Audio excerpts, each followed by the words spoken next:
Y vi a los muertos, grandes y pequeños, de pie delante de Dios, y los libros fueron abiertos, y otro libro fue abierto, el cual es el libro de la vida. Y fueron juzgados los muertos por las cosas que estaban escritas en los libros, según sus obras. Apocalipsis 20:12. 1. Ezequiel Halcyon vive una vida en dos mundos. De día, es un trabajador metódico, un hombre común, atrapado en la rutina de una vida ordinaria. Nada en su apariencia sugiere lo que ocurre cuando las luces se apagan. En el silencio de la noche, Ezequiel desaparece y emerge Adrián Solstice, un escritor cuya existencia es un secreto guardado con meticulosa precisión. Durante 5 largos años, Adrián Solstice ha sido más real para Ezequiel que su propio nombre. Bajo este seudónimo, ha escrito 9 libros. 9 obras que exploran las profundidades de la existencia, tratando de comprender el misterio de la vida, el abismo de la muerte o la naturaleza de los sueños. Pero esos libros, llenos de preguntas y vacíos de respuestas, han pasado completamente desapercibidos. Las pocas copias impresas han languidecido en estantes polvorientos, sin ser leídas, ignoradas incluso por quienes podrían haber encontrado en ellas un reflejo de sus propias dudas.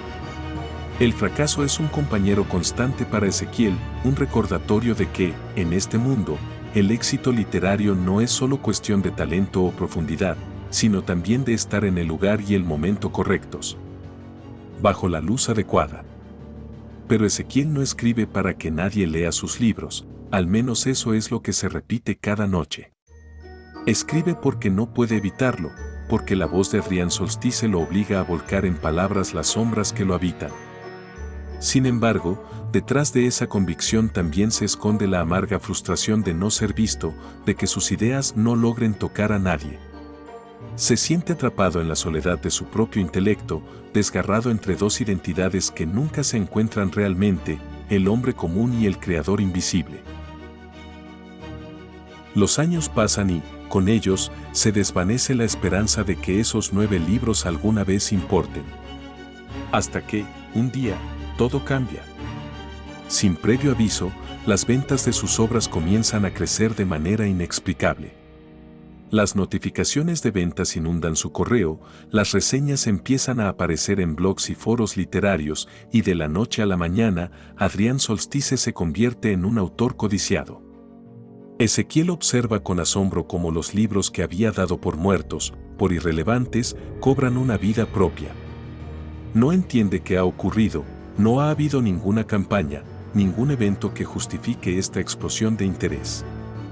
La lógica se quiebra, y con ella, también se resquebraja la calma con la que había soportado la indiferencia durante tantos años. Este éxito repentino lo deja perplejo y, al mismo tiempo, lo inquieta profundamente. Ezequiel no puede evitar sentir que hay algo oscuro y desconocido detrás de todo esto, una fuerza invisible que ha decidido, por razones que escapan a su comprensión, ponerlo bajo los reflectores. Pero él no es un hombre de grandes certezas ni de rápidas conclusiones. Así que decide hacer lo único que siempre ha hecho, escribir.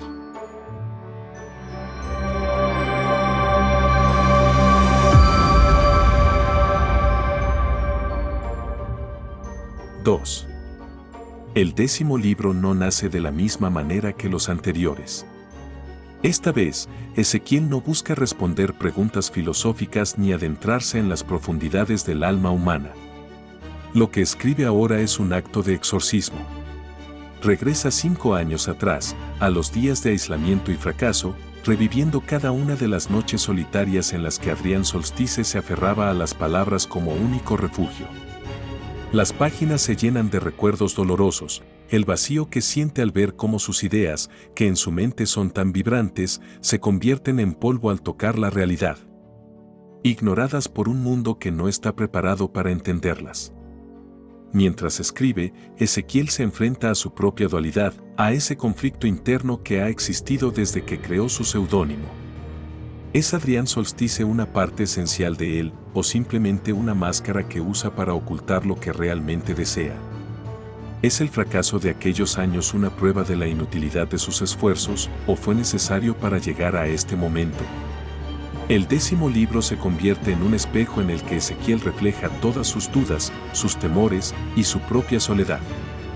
No es solo una obra literaria, es una confesión, un relato íntimo de un hombre dividido entre lo que es y lo que quiere ser.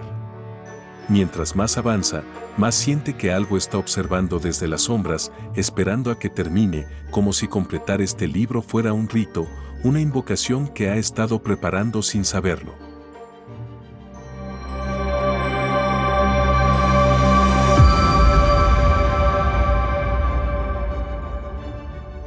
(3) Ezequiel observa la pantalla en blanco de su computadora.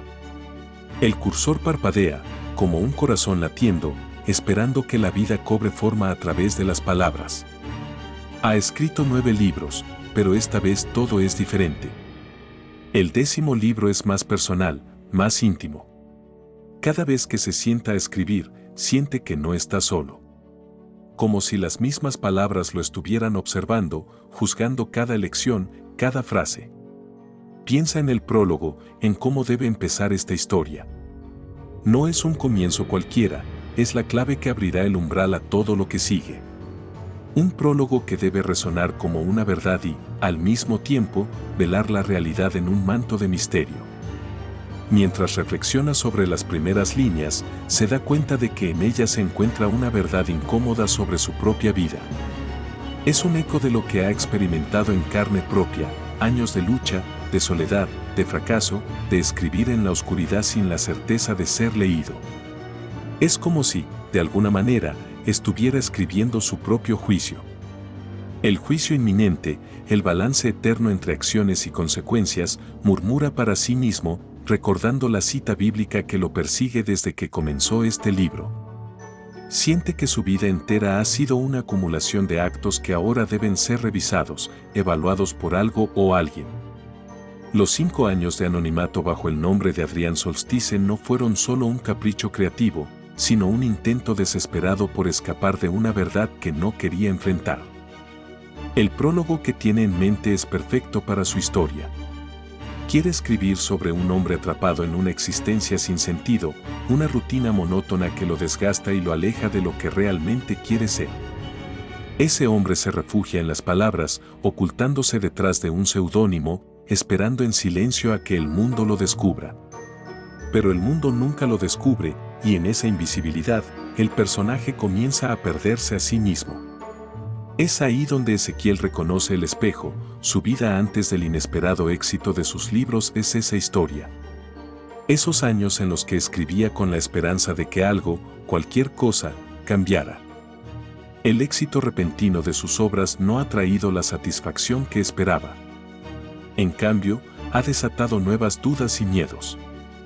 ¿Fue la persistencia lo que lo llevó hasta aquí, o es algo mucho más oscuro, algo que escapa a su control?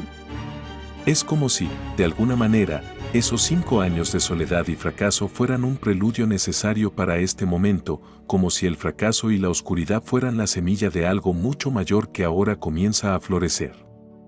Mientras sigue razonando sobre el prólogo, no puede evitar sentir que está atrapado en un ciclo, lo que escribe refleja su vida, y su vida, a su vez, parece alimentarse de lo que escribe.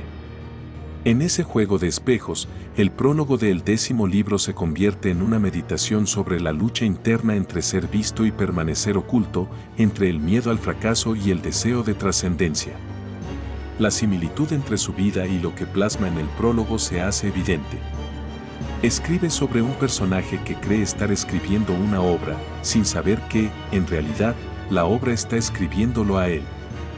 Ezequiel se da cuenta de que no está simplemente relatando una historia, está enfrentándose a su propio reflejo, a su pasado y quizás a su propio juicio.